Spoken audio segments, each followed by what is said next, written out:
welcome back to The Movies Made Us Do It. Me and Matt are back. How are you, Matt? I am pretty good, sir. How are you? I'm alright. I got an itchy foot as soon as that intro started. But I'm good. Yeah, all good. Looking forward to talking about this film.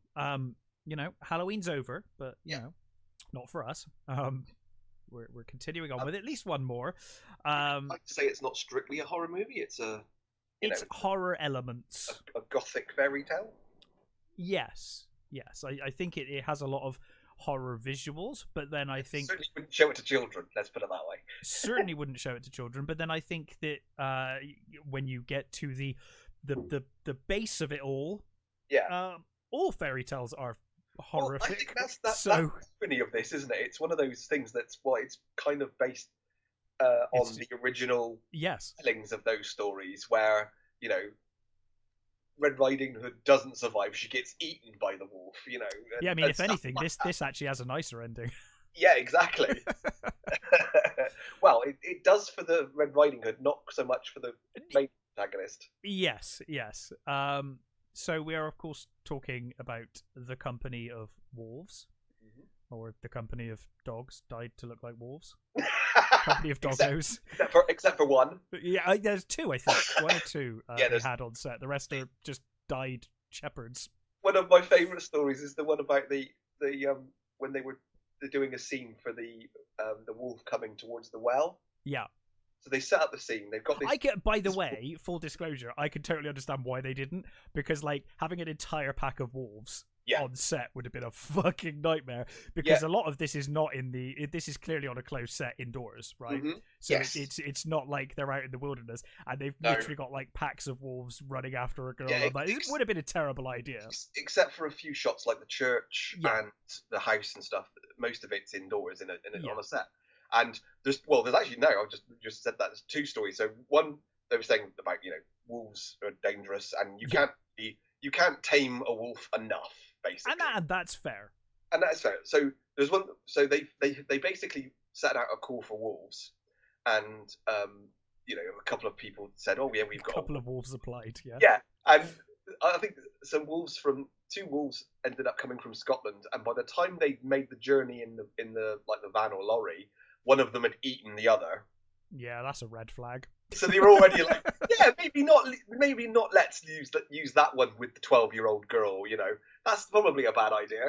And the other one is they set up this shot with the well, and the wolf was supposed to come over to the well and sort of sniff at the well, sort of thing. So the wolf came in, and apparently this duck quacked and completely freaked the wolf out, and it refused to go anywhere near the well after that. Which is terrified. Yeah. Oh no. So they couldn't use that one either. They had to So one was massively overly aggressive, and the other one was just terrified of a duck. Yeah. Brilliant. When did you first see Company of Wolves? I think Channel 4. I think it's like Channel 4 showing. I'm going to say it is probably the same for me. Yeah.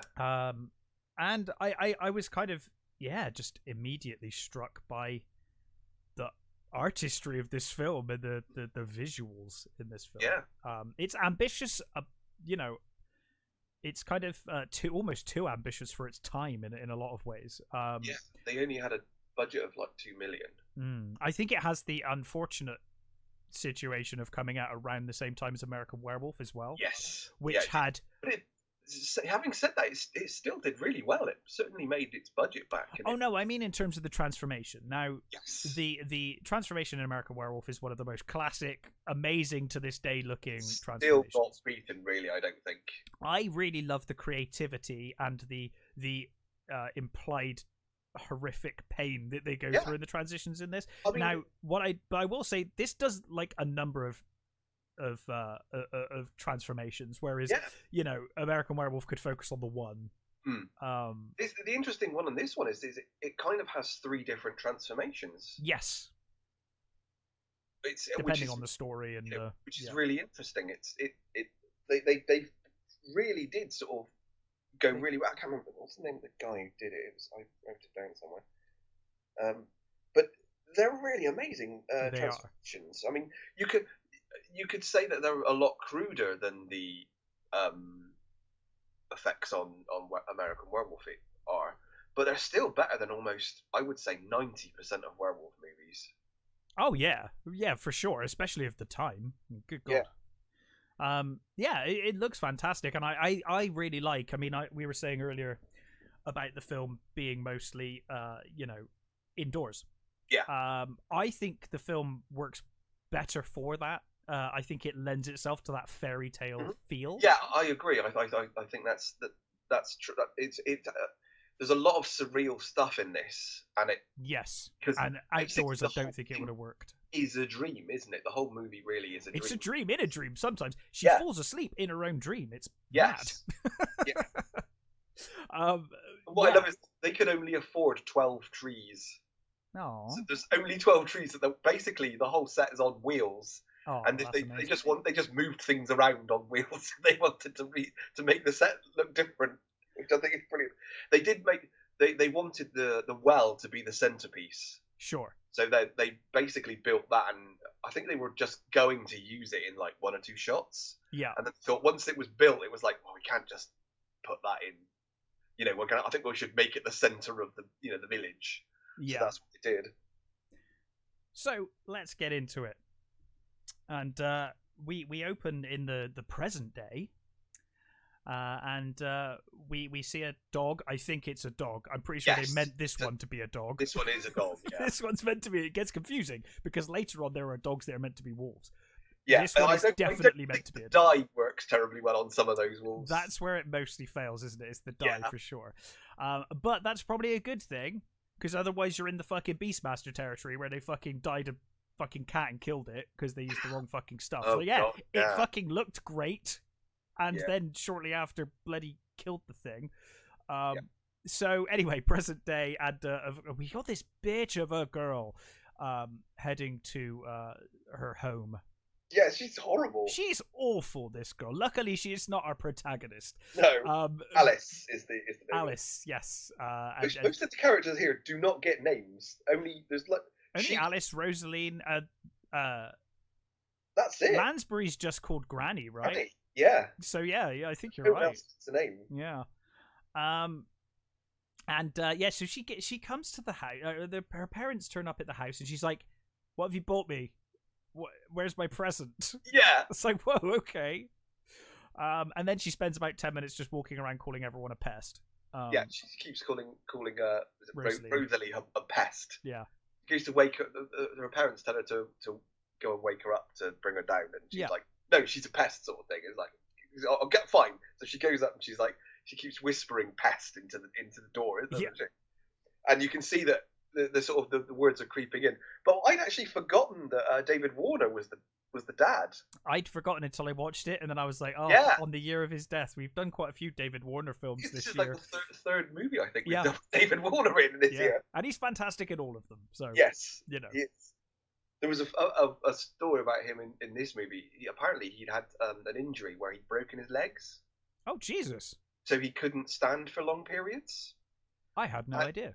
The director was Neil Jordan, of course, who's a great director. Obviously went on to do Interview and Byzantium and other great vampire movies that I love. He said that it was annoying him that he kept sitting down. He wanted him to sort of stand up. So he slowly removed all the furniture from the room so that he couldn't sit down. What dick? And he said he removed all the furniture, and it happens like halfway through the movie. He came into the cottage and then sat in the windowsill. Brilliant. Like, remove that. And it was basically just oh, fuck it. Honestly, it's not gonna work. I didn't know this story, and you couldn't tell. Like, no. He's just naturally, Yeah. It worked. It's fine. It's not distracting in any way. If anything, you just assume he's, I mean, the period that she's dreaming about, 18th century England. Yeah. Imagine if he's coming back from work. He's probably had a pretty tough day. So sitting down is not unreasonable. Like collecting wood all day or something. Yeah. But anyway, we and I love the way the parents, they're sort of talking, they're discussing her, and she says the mother says something along the father along the lines of well, why don't you talk to her? And he says, I do. And she says she does. I don't understand her. And she says, that's ridiculous. And he says, well, she's right. She's not wrong. But yeah, Rosaline is on her bed and she's fallen asleep. She's been reading a magazine in a room full of the creepiest dolls and teddies. Yeah. It's no wonder she has crazy dreams. That sailor is horrifying. Yes, stuff of nightmares. But even the bear is somehow kind of disturbing. It's because it looks like the bear from Akira. I think that's what does it. It's like yeah, you're right. I think it's because it's so tatty and falling apart. Yes, it's got that sinister sort of, grungy look to it. Yeah. But yeah, Rosaline is asleep and she begins to dream. And obviously the characters in, or at least the primary characters in the film are people in her real life. So she kind of, obviously her parents are her parents and the sister is her sister. Yeah. So she has a dream in which her dream sister, which is a real sister in real life, is being chased by wolves. Yeah, she's gone into the forest alone and she's got off path and now wolves are chasing her. Bad idea. And obviously it's peppered through things with a dream, so you get giant versions of the sailor and the bear. And the bear, yeah. And, in fact, the wolf, I think a wolf decapitates the bear at the end, doesn't it? Yeah, I think so. It jumps over it and kind of knocks his head off, I think. Yeah, and there's a doll's house, and she opens a doll's house and there's a rat in it. Yeah. And there's rats around her. And she, what I love is her reaction. She sort of flinches away from it, and then she picks up one of the little doll chairs and throws it at the poor rat. I know. And the rat almost gives a look as if to say, "What the fuck did I do?"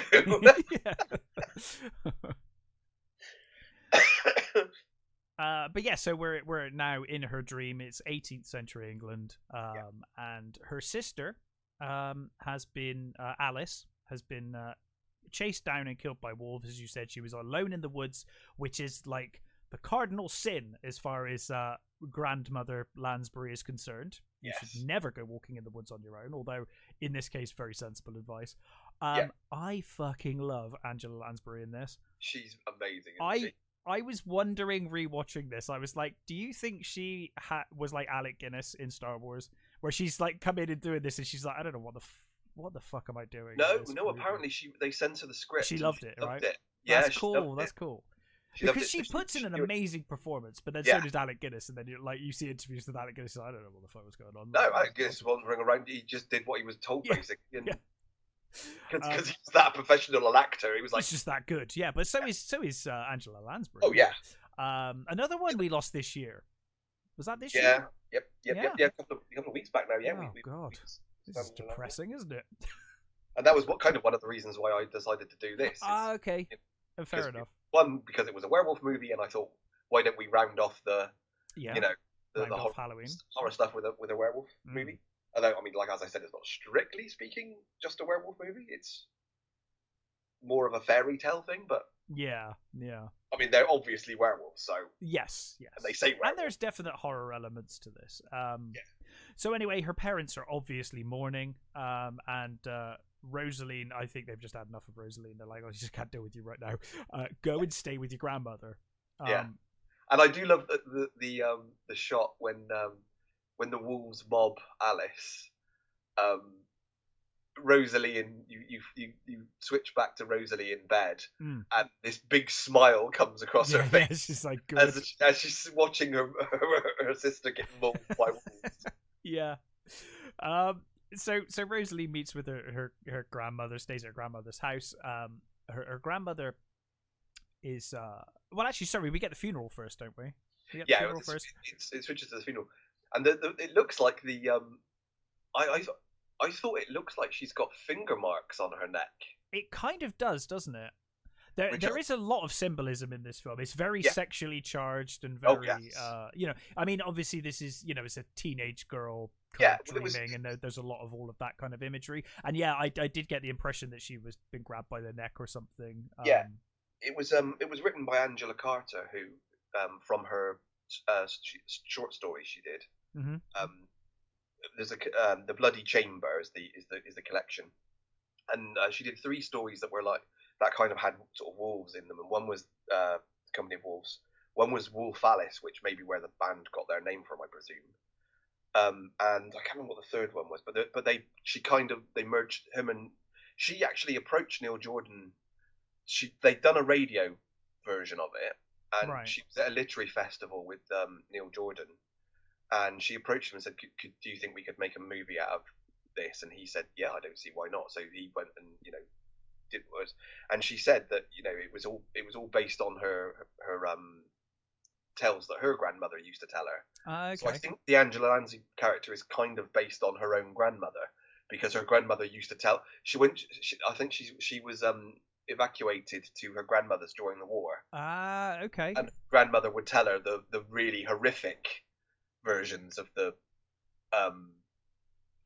fairy tales, grim fairy tales. Yeah. So that's what she did, and she was a prominent feminist writer in this, and I think she died in the early 90s of cancer. Oh. I've read a couple of her stories. They're obviously very feminist, but they're really good. Yeah. And the Company of Wolves story is really, really well written. It's really good. So Alice is laid to rest, and along with a frog who just happens to be on top of the coffin, and gets mud slinged at it. I did sort of think, is that frog going to be buried with her now? Yeah, well, it looked like it. I mean, the frog seemed pretty determined to stay there regardless. Yeah. It's like, I'm not leaving.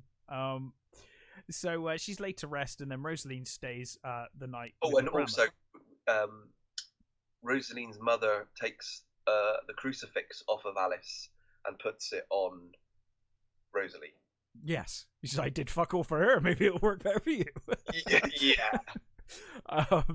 So the grandmother has been knitting this big red shawl for Alice. Mm-hmm. And she says, well, I'll make it for you now, and then we start getting the stories, and obviously you get the impression that Granny has told Alice time and time again, don't go in the bloody woods. Yep. And now it's happened, and she's died, so she's going to drill this into Rosaline as much as she can. And you also get the impression, and sort of the mother does say at one point, that Rosalie does seem to be Granny's favourite. Oh yeah. So she looks like Granny kind of spoils Rosalie anyway. They're very bitter about it as well. They really are, yeah. They're very bitter about the fact that the grandmother loves her grandchild. Yeah. They're like, she's nice to you and stuff. It's awful. I think it's makes me sick. I think it's because she tells her all the stories, and I think they think that she's filling her head full of weird stuff. Well, we'll see, won't we? Yeah, exactly. But of course, she tells her, beware of men whose eyebrows meet. Yep. And obviously says, stick to the path, don't go in the bloody woods. Whatever you do. She says about what she says about wolves. Men that wear wolves that have fur on the inside. Yeah, all wolves are dangerous, but the most dangerous are the ones that are furry on the inside. Yeah, yeah. And then we get the first of the stories. Mm-hmm. So we are introduced to a young groom, and he's with his new bride. Yeah. Is that she married? She was a village girl that married a traveling man. Yes, a traveling gypsy or something like that. Yeah. And as they so frequently are in horror films of this set in the 18th century. Well, that's it, isn't it? All those sort of stories have some sort of gypsy or absolutely. They're well, usually, the Wolfman obviously is a famous example of that. And also Dracula with his gypsies as well. Yeah. Okay, yeah. Anything with Bela Lugosi is apparently got gypsies in it. Whether he's Dracula or whether he is the gypsy in the Wolfman. Yeah. So he's a dodgy fellow immediately. But he says, I've got a call of nature, as he's kind of insinuating that he needs to go to the toilet. Yeah, he hears the wolves, doesn't he? Yeah. Wolves call, and he says he's. Yeah, I think you see his eyes are starting to change by the time he's like going outside as well. So it's pretty clear, you know, what he is and who he is. And it was played by Stephen Ray. Yes. I didn't know. I've been calling him Stephen Rea for my entire life. Yeah, me too. And I watched the thing the other day, and it was like he was calling him Stephen Ray, and it's like, oh, is that actually how you call him? Okay. It's like Takei Takai, isn't it? Yeah. Just like you don't know. I mean, these days with the internet and access to everything, it's a lot easier. You thought so, wouldn't you? Yeah. Out. But back in the day, we didn't have that, so it was. And Stephen Ray has been in most Neil Jordan movies. I mean, he was in The Crying Game, and he was in Interview. Yeah. So, and he was in his. This is only Jordan's second movie, I believe, and it was. Right. He was the main character in his first movie, which I think was it? No, not Angel. I can't remember what it was called now, but it was his first movie. So, he says, I need to go to the toilet, call of nature, and he heads outside.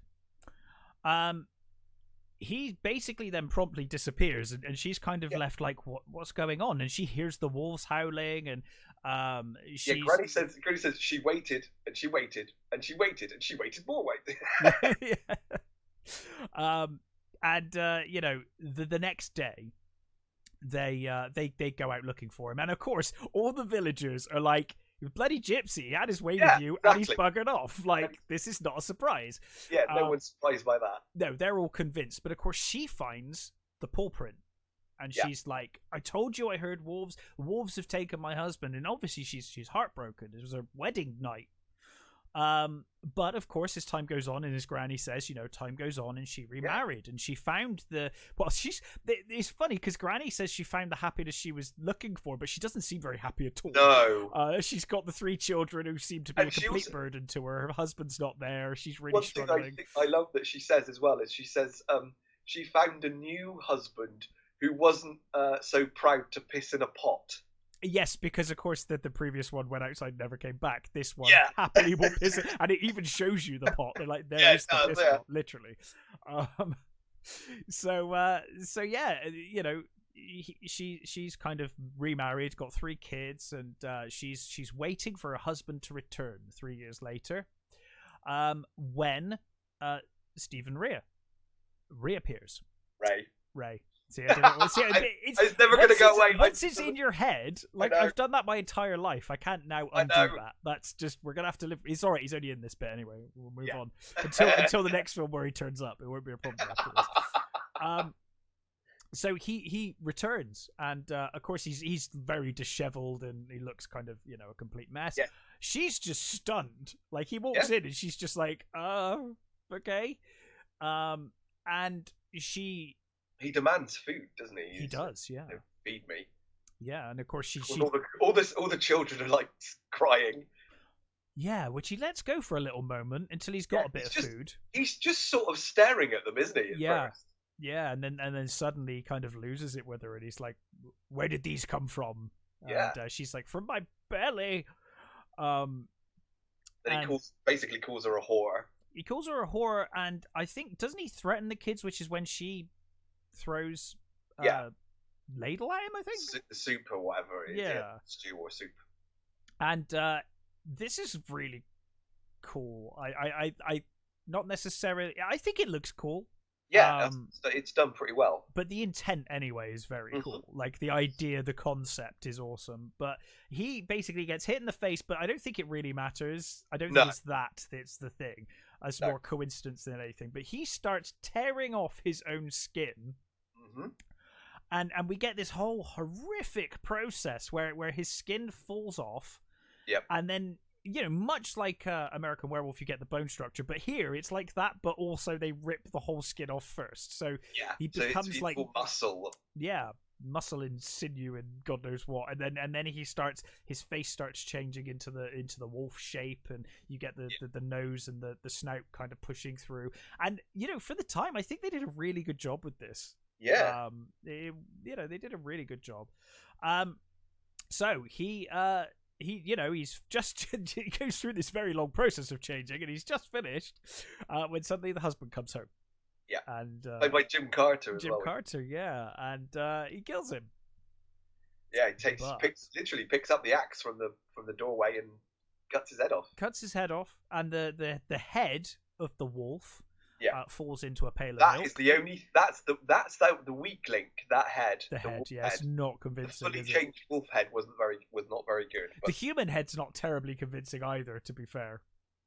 I mean, you can tell it's him. Yes.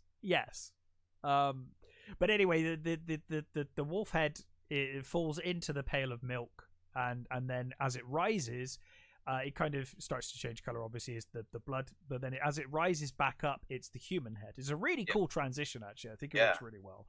And then you know,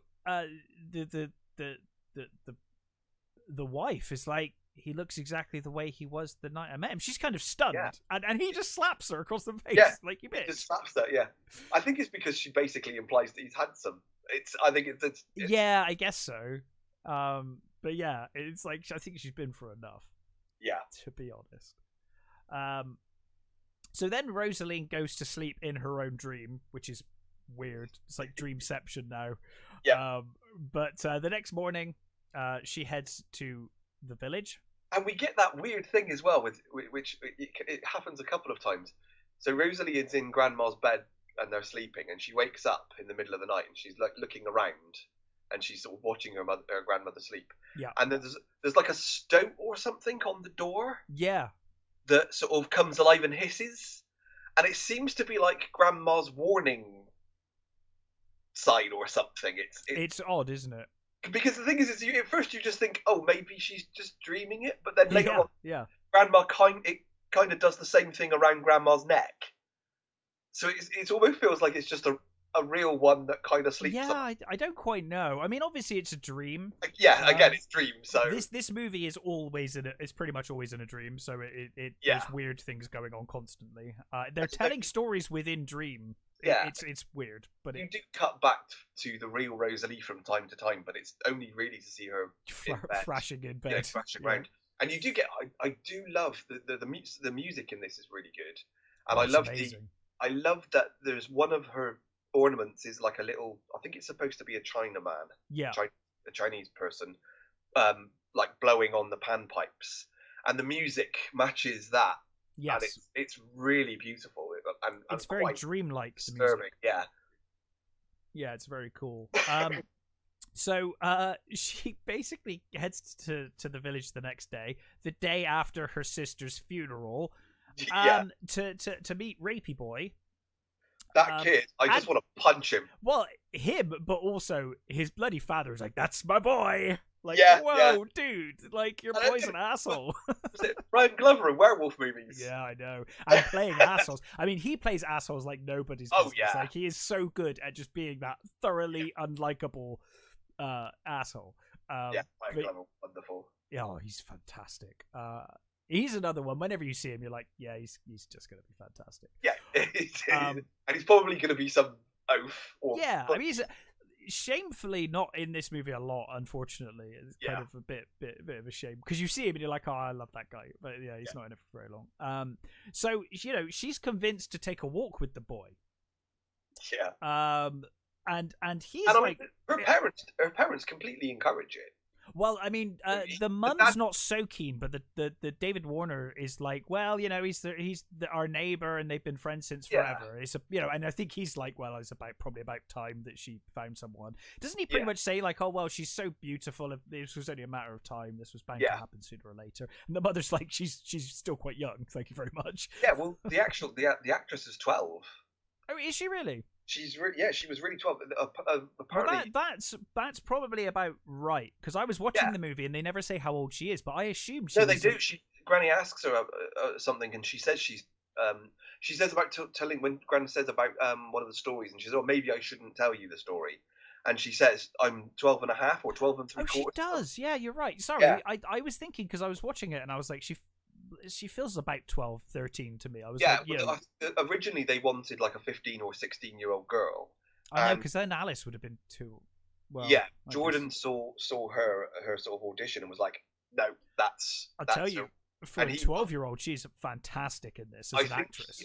I think he rewrote the part for her slightly, because I think it was slightly more. I'm not going to say raunchy, but it was. I think the kisses and things were slightly more full on. Oh well, it becomes way more. I mean, her being the age she is certainly makes a lot of this way more creepy. Yeah. And the advance is way more creepy. I mean, this boy here is very well, as I said, rapey and gross. Yeah. But certainly later when she meets the wolf and stuff, it's like, dude, you're old. Like, this Yeah. is really uncomfortable. Yep. But intentionally so, obviously. Yes. Yeah. It's an supposed to be. intention, and this whole movie kind of becomes about her almost coming of age and having to deal with Yeah, men it's and literally the that. yeah. It's literally that. It's all about her coming of, a woman's coming of age. And how to deal with men and the way men behave. And that's one of the one of the scenes that's coming up when the mum and dad are having sex. Yeah. And in the morning, Rosalie says to her, does it hurt when he does that? And she says, no, it doesn't. And she says about men having power and how all that sort of thing. And the mother says, but we have our own power that's equally matched to theirs. Yeah. But so they go for a walk, and almost immediately, as soon as they're out of sight, the boy starts tries it on with her. He's like, kiss me. Why, don't you like me? And she's like, yeah, I like you enough. And he's like, kiss me then. And, she kisses him, and he kind of like almost immediately like kind of pushes her back, and he's like almost on top of her immediately. And she's like obviously not down with this, but she kind of plays it almost like a bit like a game. She's like, oh, kiss me. He's like, that was rubbish. It's like, that's probably her first kiss. Like, yeah. And to be honest, probably fucking yours as well. Yeah, probably yours as well. Maybe it was you that was rubbish at kissing, not her, buddy. But of course, she says you have to catch me first, and she runs away. But you can tell she's not into this, and she runs and hides immediately out of the way. And I can never quite decide whether the boy here, I think, is a mix of two things. I think it might be on some level concerned for her safety. Yeah, because she's disappeared. Yeah, but also I think he just obviously really likes her and fancies her and wants to have his way with her. He can't find her, and he's running around, screaming her name. I mean, how he can't find her? She's wearing the brightest of red. She doesn't go very far either. It just kneels down behind a mushroom or something, and but he can't find her. And she starts to climb this tree, and again, this tree is very sexual. There are some shots in particular that I was like, oh, wow, okay, like symbolism. But she climbs this tree, and it's a gorgeous visual when she climbs to the top of this thing. And the funny thing about that is when it pulls back and she gets to the nest, and there's a heron in there, and you get a brief. The heron takes off, and the camera sort of, supposedly pulls back, and you see the shot, and that literally is a painted background with some bonsai trees. Yeah. And I think he said it was a Barbie doll. A Barbie doll. Yeah, it's a Barbie doll. It's a really effective shot. I mean, I didn't notice. And a stop motion heron flying off. It's incredible. It's a beautiful scene, and it's and again, it's really dreamlike. It's an amazing shot. And of course she finds in the nest, she finds the mirror. And of course, I mean, this is, she's just had her first kiss, right? She's now becoming an adult, and she's now finding vanity. She's found the mirror, and she starts applying the lipstick, which I think was also in the nest, I'm assuming. That was in the nest as well. And then of course you get the hatching of the boy thing. Yeah, which is terrifying, but the mother seems totally. And in each one there seems to be a stone baby. Yeah, and the mother seems really thrilled about this later, and I was like, it's fucking terrifying. And I think people have thought about that a lot, and apparently both. I didn't know if it had some historical meaning that I was unaware of. It has. They just thought it would make a really nice, surreal image. It does. And it really does. It's a really cool image, but I was left like, is this something that I'm not aware of? Like, is there like some kind of folk legend or something? I've always sort of interpreted it to be sort of like, like a hatching... Coming of age is what I thought it was. Coming of age and a hatching of innocence. Yes. Fully on display sort of thing, Absolutely, that's what I took from it. But I must admit, I did wonder if there was something I'd missed there historically or in folklore. They just thought it was a good image. It's an amazing image. So meanwhile, the boy comes across two cows, one of which is not very well. Knackered. It's been torn apart, and of course, then he starts screaming wolf, and he's runs back to the village screaming wolf, and then a fight ensues. Because David Warner's like, "What have you done with my daughter?" Punching the thing, and then yeah, punches the father as well when he tries father to get comes over and gets a punch as well. They start punching each other out, trying to punch. Yeah. And then of course she comes back. And the mother chucks water over them. Yeah. And then of course she comes back, and it's made clear she's safe. Like he didn't. I mean, he did try stuff on you with your daughter, but you seemed okay with that, so can't really argue about that, I guess. But yes, she's safe. But obviously there is a wolf. There is an issue out there. So I'm trying to think now. Do we get the hunting of the wolf at this point? No, I think that's a bit later. It's a bit later, isn't it? So now we get the great scene in the cemetery. Yes. And I love this priest.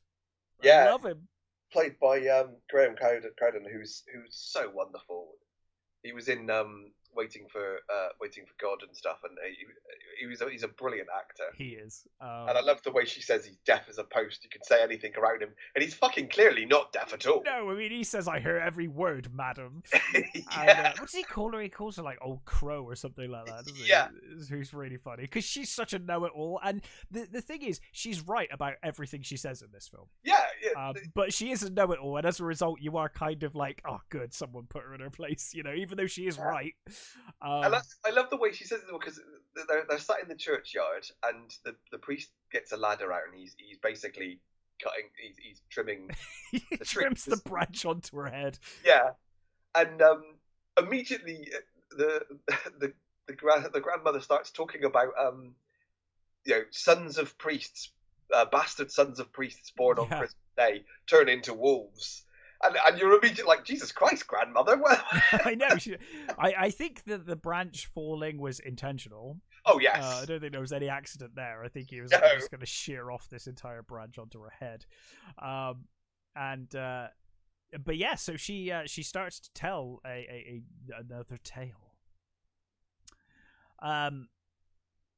So it's kind of, this one's more about being aware of what's out there, basically. Yeah. So we're told the story of a young man walking through an enchanted forest, and I love Terence Stamp as the devil, who obviously we're in the 18th century, but he pulls up in a Rolls Royce. Of course he does, because he's the fucking devil. Exactly, so cool. Devil. So cool. Again, there's a really cool thing about it. This is so originally Jordan wanted Andy Warhol. Okay, I could see that.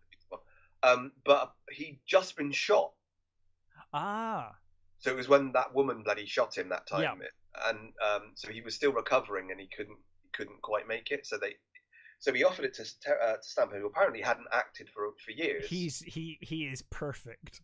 Yeah, and he basically he did it for he just agreed to do it, and he didn't pay him. He just said, really? He said, I'll do it for a suit. So he went and got him a suit. That's awesome. Yeah. The skull he's holding is a real pygmy skull. Oh. Yes. Okay. It's weirdly the shot as well of the car just pulling up next to this bastard priest's son. Yes, and it should be pointed out that the chauffeur is Rosaline in a blonde wig. Yes, which is again symbolism. She does have a wicked smile, doesn't she? She does, yeah.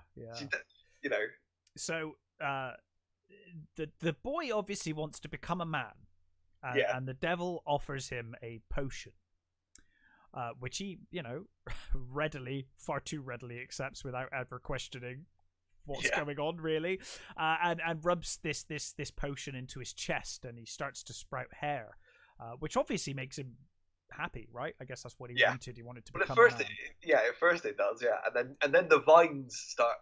Yeah, then it gets a bit Evil Dead, and he changes his mind. And it begins to get very Evil Dead for a second.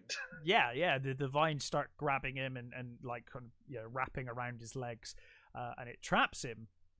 And we get that shot of the real Rosalie sort of wakes up briefly. And she looks in the mirror and sees him. And then she goes back to sleep. Yeah, she's like, that's weird. Back to sleep. Yeah. But yes, so now we cut back and it's the oh God, there's so many layers of dreams. So now we're out of that story, but we're out of. She's back to sleep, so it's back in the dream world. Yeah. We're back in the village, and Rosaline's father and the rest of the village are out to hunt the wolf. Mm-hmm. And presumably, this is the duck that the wolf was scared of. Yeah, I presume so. Is this duck? But they're out to hunt the wolf, and they set this trap. And while they're out hunting, I think we might see the wolf. I can't remember. The story kind of happens alongside this. So I think we do see a wolf wandering around. We see the wolf wandering, but I don't think we see it captured until after the story, I think. Yeah. So while they're out, Rosaline and her mother are at home, and Rosaline this time is the one telling the story. Yeah, she sort of had a bath, and her mother is sort of kind of pampering her a bit. Yeah, I think they're again chastising her for being friendly with her mother. Yeah, and they're like, Granny spoils you. She tells you nice things. Yeah, she tells you weird things. Granny makes me look like a bad parent, and I don't like it. Yeah. But anyway, she tells this story, and it's a woman who lived in a valley, and she'd been basically done a terrible wrong. I think it's quote terrible wrong, right? Yes. By the upper class young nobleman. Yeah, well, the lord of the area, sort of thing. Yeah, and it's his wedding day. Mm-hmm. And he's sleazy as all hell, even on the wedding day. Like a taste of what's to come. The one that gets me is like the grandmother one. She's just there. She's already like a chicken raw or something, isn't she? Yeah, she's already looks like a savage because she's just tearing into that bloody chicken. Yeah, and it's got feathers on it still and stuff. Yeah, it looks like a proper it's like, whoa, this is before they transform into anything. This is just happening. Yeah. It's not part of this story. She just is. But anyway, I guess it's just a commentary on the rich, and Yeah. And I love the way that they're all there in their 18th century powdered wigs and garb, and yeah. she comes in with a great pregnant belly, yeah, and she just parades in front of them, and they're all like staring at her. And I love the way she takes a plum from the table and takes a mouthful, and then spits it right at the groom. Yeah, yeah, and she basically calls not only the nobleman, but also all of the nobles that are there. She calls them all out for basically being massive bigots. Yeah, she says the wolves in the forest are more decent than you are. Yes, and then she kind of, I guess, casts a spell of sorts, and she's clearly a witch. Yeah. And the mirror cracks, and I love this because this is another one where it's like, well, the effects budget probably won't work, or like the shot itself would probably look more goofy if we saw the whole thing. So we're going to see bits of it in the cracked mirror and stuff. But basically, she transforms all of them. You get some very nice shots of the feet bursting. Yes, through that stuff looks really good. Stuff. That's really cool. But like the headshot is reflected in the mirror, and they transform into wolves, and the old wolf lady doesn't seem to be remotely bothered by what's going on. No. She's just still eating her chicken. Yeah, she just don't give a shit. My favourite part though is they all transform into wolves, and they run out the door. But then there's still some noblemen there. And she turns around and sees them, and they're like, "Oh, caps off." No, it's the servants. Oh, of course, it's the servants. Sorry, it's the servants and the band. And they all immediately panic, and they're like, "Oh, hi." No, they don't. Nice to meet you. They all smile at her.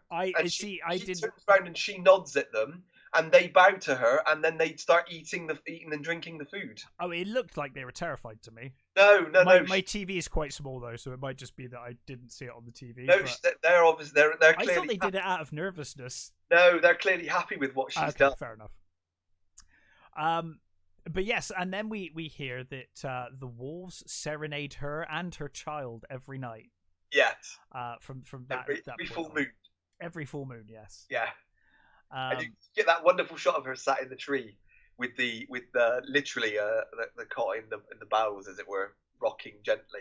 And Kind of looks terrifying to me, but Yeah. The mother's like, oh, that's not a very nice story, and it's like, do you know what bloody movie you're in? None of these stories are nice. It's like none that you ever heard your mother tell stories. But yeah, meanwhile, the villagers capture the wolf. They set a trap with the duck, and it works. They catch it, and they pretty much put enough shot in it. Oh my god, yeah, sink battleship. They definitely killed that wolf, 100%. Somehow during this, I don't quite know why. Maybe it's just proof that they killed it. David Warner's father, he wants a trophy. He wants a trophy, so he takes a paw from this giant wolf, and we see him return from the forest, but he's horrified, and he's like, I swear to you, when I cut this from this giant wolf, it was a paw. But before my eyes, it transformed. And of course, he puts it on the table, and it's a human hand. Yeah. So, with a ring on it, which is... They don't comment on the ring, which I thought was weird, because I thought that was important, and it never comes up. Yeah, that's what I thought. I thought no one mentions the ring. But turns out, Granny's not full of shit. And they're like, what do we do with it? And she's like, what should we do with it, Father? And like, burn it, get out of the house, burn it. Well, I think Rosalie says, do we burn it or do we bury it? Doesn't she? Oh yeah, that's right. Yeah, sorry. Yeah, absolutely. Yeah, she's not sure how to deal with a wolf hand. Yeah, and there is a bit moment when they're laying the trap for the wolf. You get that wonderful line from Glover, who's saying, he says, "You think wolves are big now? You should have seen them when I was a boy." It was as big as men, he says. I love that line. Yeah, well, they are as big as men in this. So yeah, exactly. Yeah. But yeah, so we then see later, Rosaline is basically going to visit her grandmother, and she's taking a basket full of stuff, food, I guess. Sure. Food and drink, and yeah. There's what nice I'm not some sort of distilled liquor in a bottle. Yes, yeah. And she meets an attractive but far too old huntsman in the woods who is creepy as all fuck. Yeah. And again, it's the kind of thing where it's like, this scene would be creepy if she was of age, but being that young, it's like, oh god, this is so uncomfortable. He's so creepy. So his eyebrows meet, of course. Yep. Which I don't think goes unnoticed with her. She is kind of like, no, and I think she's wise to this. She's learned grandmother's lessons, But this is the thing you learn with Rosalie, is that she is completely unafraid. Yes. Yeah, absolutely. She knows all the dangers, and she's just not afraid of them. Yeah. So they have a bit of a back and forth. He's quite creepy and sleazy with her. But ultimately he challenges her. They start talking about their grandmother, and he says, I think with my compass, because he's got a compass, and she is amazed by the compass. She's like, oh my god, it always points north, and that's amazing. Which I guess it kind of would be, wouldn't it? And he says, I bet you with my compass I could find my way to your grandmother's house, which I've never been to before. My compass will find me there somehow. She says what she's going to her grandma's. I think he says, I think I know the. Oh, he does say, I think I know the way. Yeah, you're right. He does. Yeah. He basically says, if I get there first, doesn't he say? I can't remember what the stakes are, but there are some stakes. I think it's like if I get there first, you owe me a kiss or something. A kiss, yeah. Which again, given his age and her age, is fucked up. I mean, it is the 18th century, so, but yeah. I mean, you can't help but sometimes you can't help but put modern sensibilities on things, and when you're watching something like that, you're like, "This is an intensely creepy scene." It is creepy. And I can't remember what she says, but there's some stakes if she wins anyway. Yeah, I honestly can't remember what her. No, I can't remember. But anyway, is it the compass? He gives her the compass. Oh yeah, that's right. She'll get the compass if he gets there. The compass. Yeah. But anyway, he's right, and he does get there first. Yeah. And he. Granny's warning device didn't work that terribly well this time, did it? It only works at inappropriate times. After he's gone, after he's moved through the door. she immediately knows that he's a wolf. And she has that lift the latch and come on in line, isn't it, from the fairy tale? Yeah.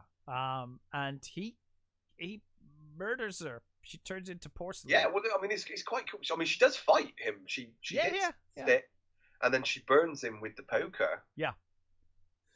But then he hits her head off. Yeah. But it smashes into porcelain. Yeah.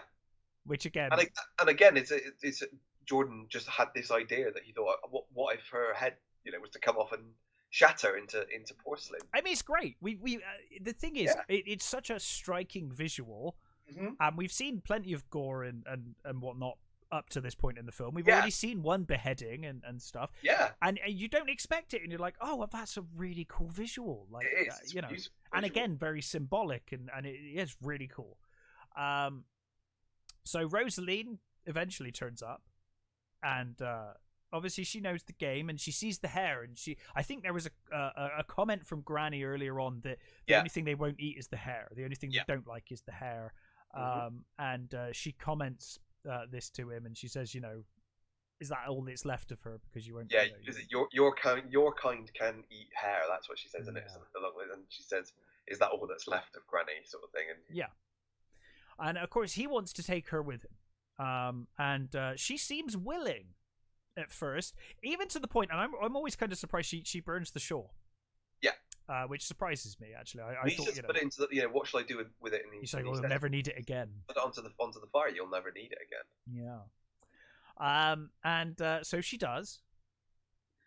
You can tell that she is attracted to the hunter, which I think she's one, as I said, she's unafraid, but she's completely entranced by him. She wants to know more. She's curious.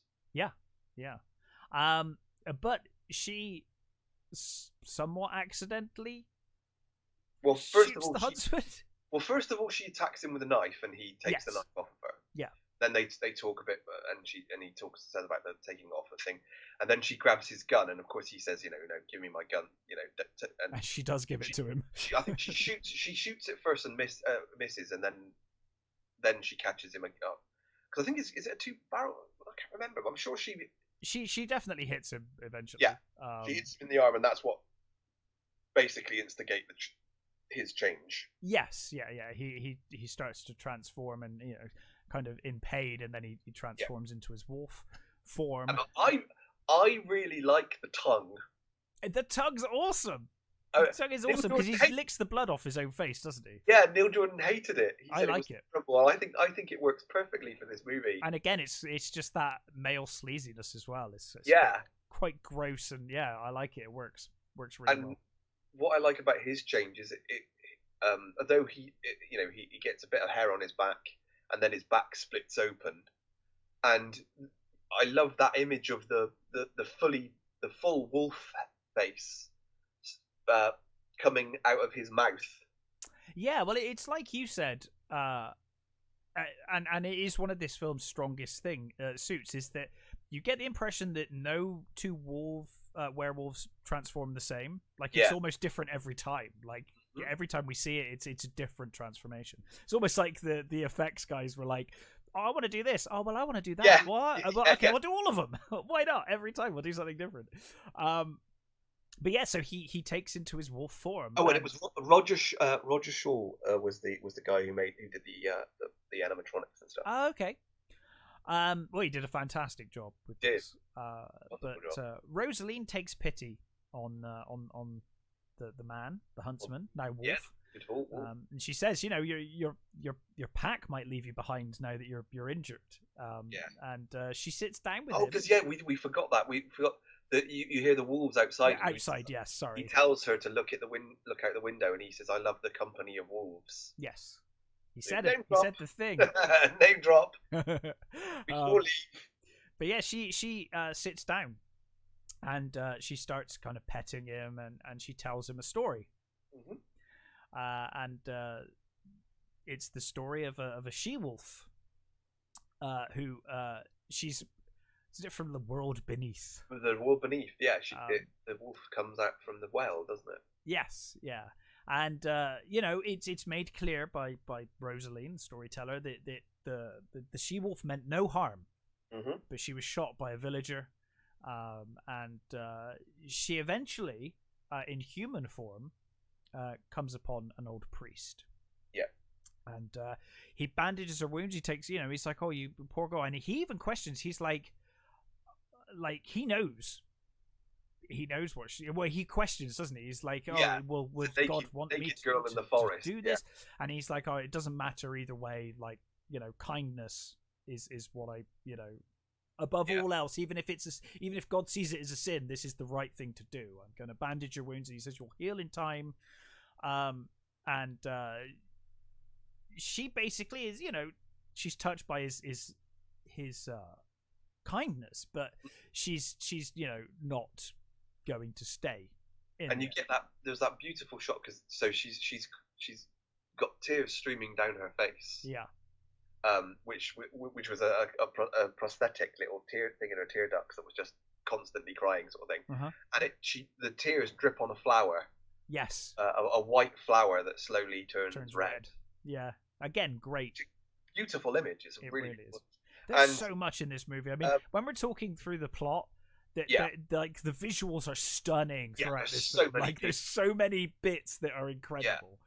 And it does kind of. I mean, although he doesn't agree, most people would say it does look like a Hammer set.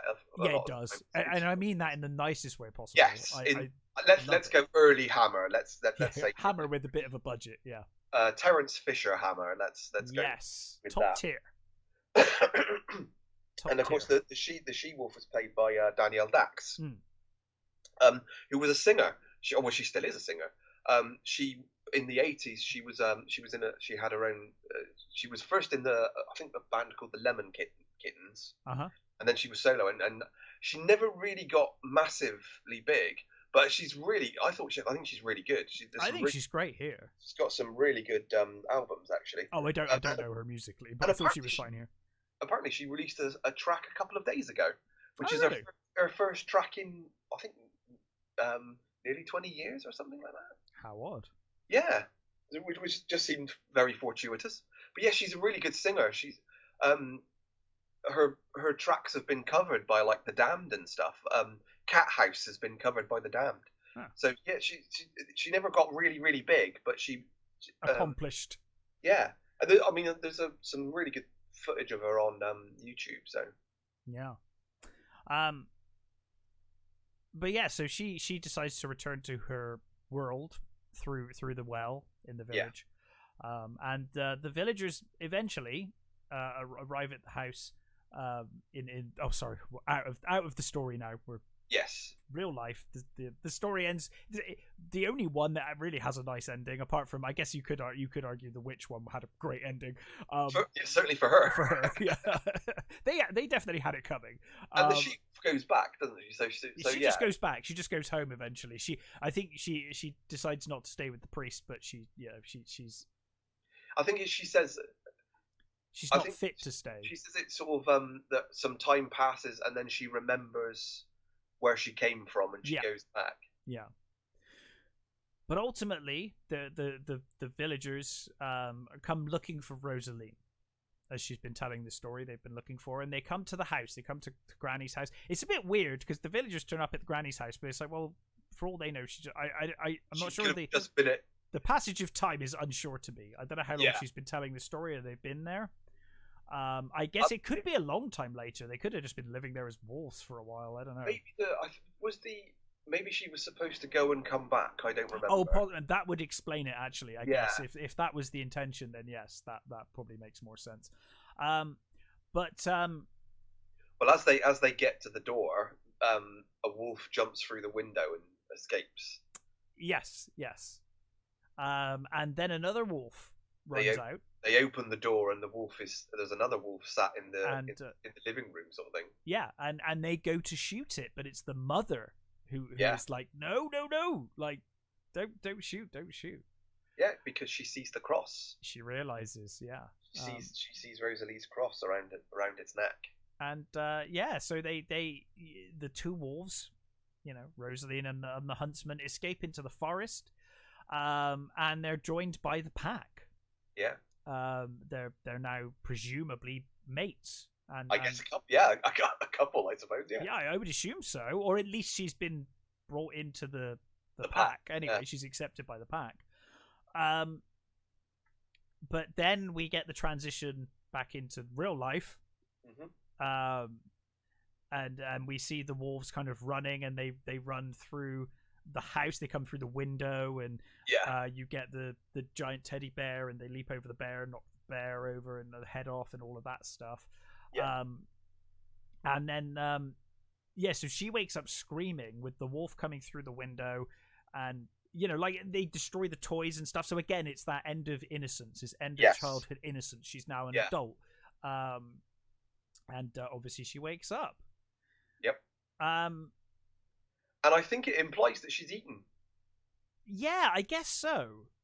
Because she's screaming, and they come through the window, and I think that's how it ends. And we get the I'm not sure. Yeah, I mean, I kind of always took it to just be symbolic rather than maybe reality. Maybe that's true. Maybe it is. But either way, yeah, the yes. I think you can take it either way. That it's, as you say, either the end of her innocence, or it's she's dead. The stories came back for her. Sort of thing. Yes, yeah, possibly.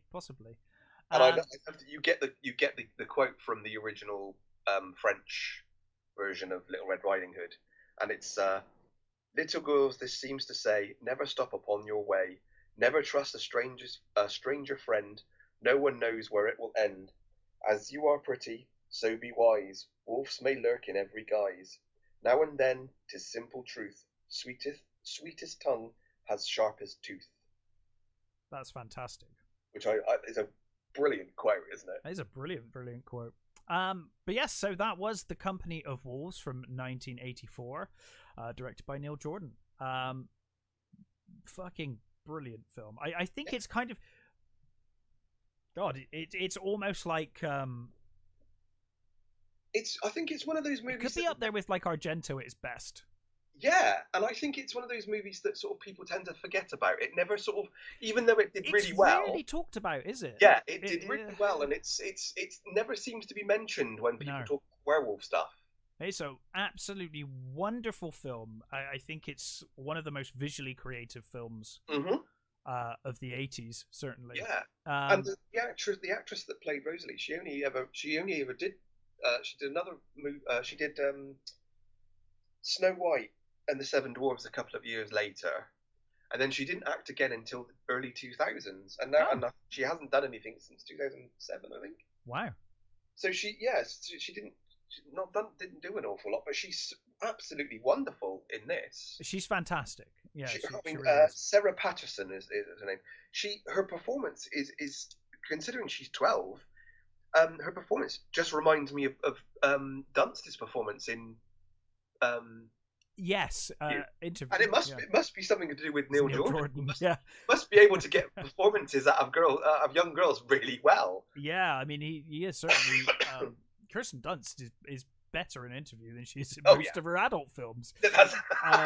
Well, I think she's a wonderful actress. No, so do I. But I think her performance in that is so striking. It's one of her finest performance. Yeah, it is really. Yeah, sorry, I wasn't belittling her future performances. She's in a lot of films I really like, and she gives a lot of great performances. But I do think when I think of her at her best, Interview probably is the one that almost immediately comes to mind. Yeah, it certainly, I think, brought everybody's attention, didn't it? It made everybody sort of want to cast her, I think. Yeah. She was in some wonderful movies not long after that. But yeah, so that was The Company of Wolves, and I can't recommend this one enough if you haven't seen it, because it does seem to be a little obscure and not so talked about. Absolutely check this film out. It is a masterpiece. It's worth just seeing, for the animatronics alone. If you love practical effects, definitely. These are great practical effects. They really are. It's really, really impressive. But yes, in any case, we will be back next week with our usual review fare and find some things to watch.